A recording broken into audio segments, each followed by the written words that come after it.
আমাৰ Vivekananda consciousness centre 2001 চনৰ 16 আগষ্টত স্থাপনা কৰা হৈছিল।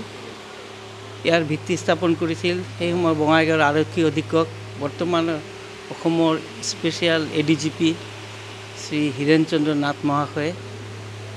যোৱা 25টা বছৰত আমি এই প্ৰতিষ্ঠানটো গঢ় দিছোঁ। আমাৰ এটাই উদ্দেশ্য স্বামীজীৰ আদৰ্শক মানুহৰ মাজত লৈ যোৱা।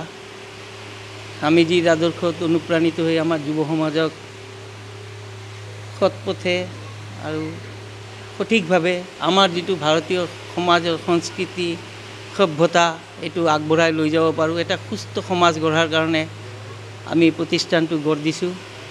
ইয়াতে বিভিন্ন সময় বিভিন্ন মানুহ যোগদান কৰিছে। বহু মানুহৰ কণ্ট্ৰিবিউশ্যনতে আমি এইখিনি স্থাপন কৰিছোঁ, প্ৰতিষ্ঠা কৰিছোঁ। আৰু আমাৰ বিভিন্ন ৰকমৰ পৰিকল্পনা আছে। আমি ইয়াতে ছেমিনাৰ হল বনাম, এইফালে আমি চেষ্টা কৰি আছোঁ।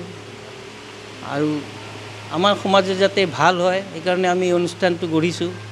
আপোনালোকে আমাৰ সভাপতি মহাশয়ৰ বক্তৃতা শুনিলে আৰু সকলোৰ সহযোগিতা আমি আগতে যেনেকুৱা পাইছোঁ আমি এতিয়াও পাই আছোঁ আৰু ভৱিষ্যতেও পাম বুলি আশা ৰাখি মই বক্তব্য ৰাখোঁ।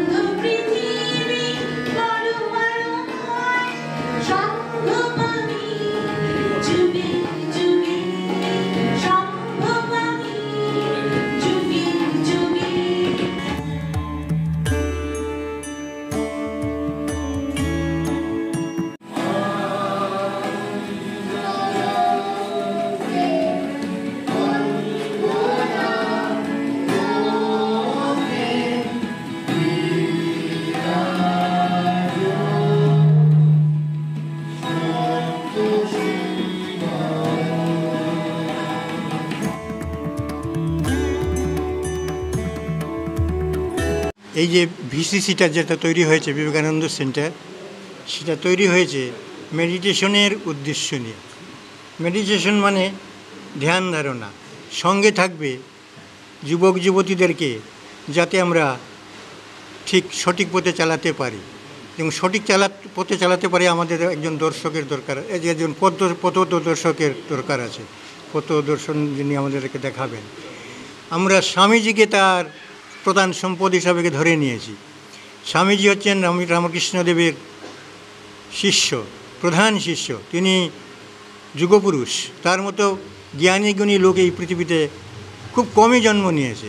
তারই আদর্শ যুবশক্তির মাধ্যমে এই সমস্ত ভারতবর্ষে দারিদ্র্য দূর করা, সাধারণ লোককে মানুষের পর্যায়ে নিয়ে আসা, সত্যিকারের মানুষের পর্যায়ে নিয়ে আসা, সব রকমের সুযোগ সুবিধা দেওয়া।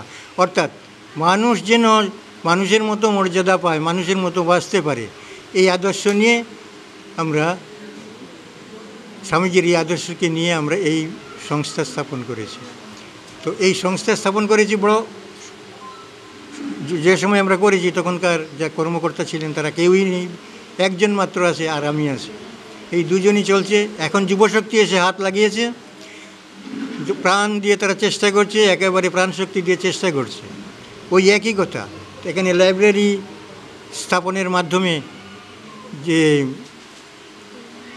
বই টই পড়ানোর ছেলেমেয়েদের অভ্যাস করা, গান শেখানো কিংবা আবৃত্তি শেখানো, ছবি আঁকা শেখানো, এইগুলো ললিত কলা যেটাকে বলি আমরা বাংলায়, সেটা থাকবে।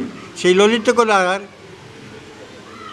উন্নতি উৎকর্ষ সাধিত হলে যাতে কলাবিদ যারা তারা হয়, তারাই এই ললিত কলায় উপকৃত হয়। তো এই একটা মহৎ উদ্দেশ্য নিয়ে আমরা এখনও চালিয়ে যাচ্ছি।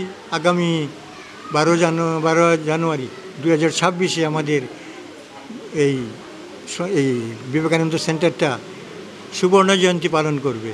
তো সেখানে আরও নানা ধরনের স্কিম থাকবে। ভালো ভালো লোকদেরকে আমরা নিমন্ত্রণ জানাবো, আহ্বান জানাবো। বিভিন্ন স্থানীয় সংস্থাকে আমরা সংযুক্ত করার চেষ্টা করব এবং আমরা যতটুকুন পারি আমাদের ক্ষমতা অনুযায়ী সংস্থাটাকে এগিয়ে নিয়ে যাওয়ার জন্য চেষ্টা করব। এই হচ্ছে আমাদের সংকল্প।